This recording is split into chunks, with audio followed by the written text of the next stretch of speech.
If you're in your 20s right now, you probably feel like the job market makes no sense. Like you're doing everything right and still getting nowhere. I want you to know two things. Firstly, it's not just you.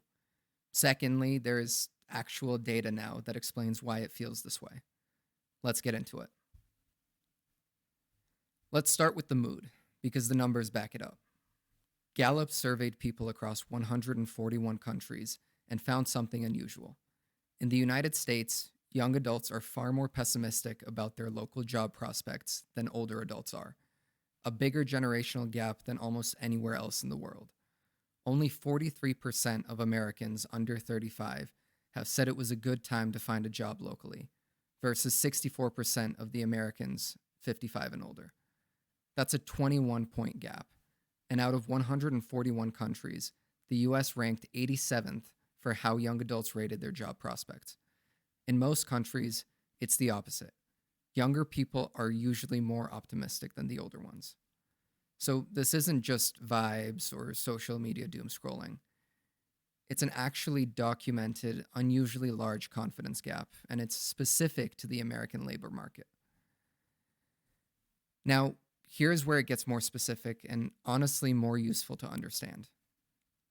Stanford economists Eric Brynjolfsson, Bharat Chandar, and Ryu Chen tracked payroll data from ADP covering millions of workers, looking specifically at what's happened since ChatGPT launched in late 2022. What they found: employment for 22 to 25-year-olds in the most AI exposed jobs, think software development, customer service, entry level coding, has dropped roughly 13% since 2022. Meanwhile, employment for older, more experienced workers in those exact same fields kept growing. And this isn't a one time find they walked back. Brynjolfsson has since built a live dashboard with ADP tracking, this monthly, through April of last year, and the pattern hasn't reversed. It's actually widened, growing by roughly half a percentage point every month.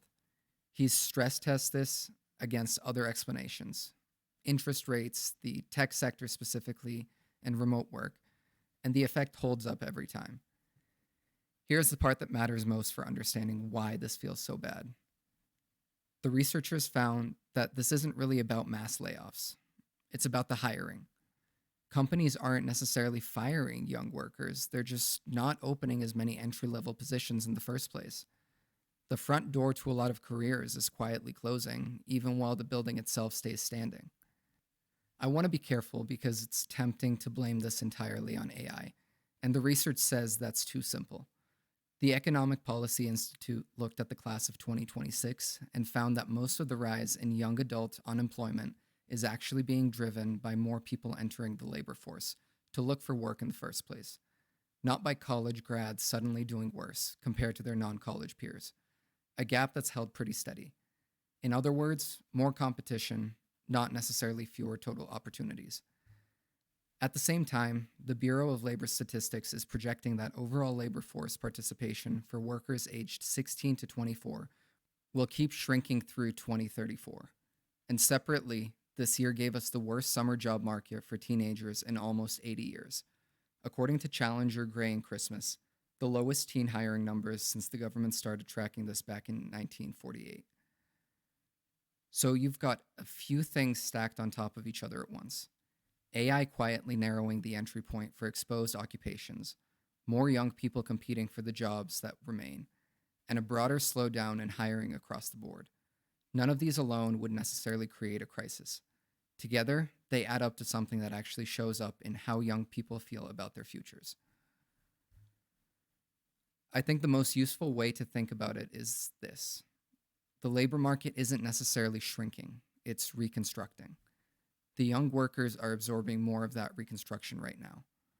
The World Economic Forum projects a net global gain of tens of millions of jobs by 2030, but the jobs disappearing skew clerical and administrative, and the jobs appearing skew technical and specialized. That's not a wash for someone early in their career. That's a demand that you skill up faster than previous generations had to, often before you've had the chance to build experience in the first place.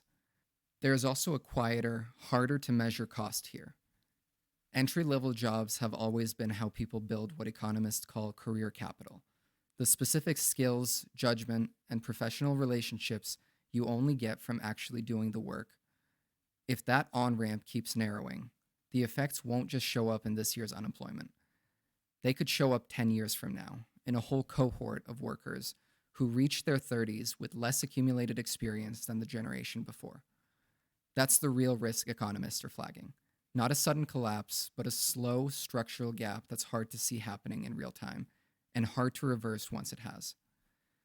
If you're feeling behind right now, or like the rules changed without anyone telling you, you're reading the situation correctly. This is a real, measurable shift, not a personal failure. The advice coming out of this research is pretty consistent. Learning to work with AI tools rather than being replaced by the tasks they've absorbed seems to be the difference between people struggling to break in and people finding a way through. It's not a guarantee. It's not a guarantee, but it's the most concrete lever available right now. This market is genuinely harder than the one your older coworkers walked into. That's not in your head, it's in the data. What you do with that information is still up to you. Thank you for tuning in. Feel free to leave a comment in the comments section, and I would greatly appreciate a like and subscribe to help me grow the channel. I'll see you all next time.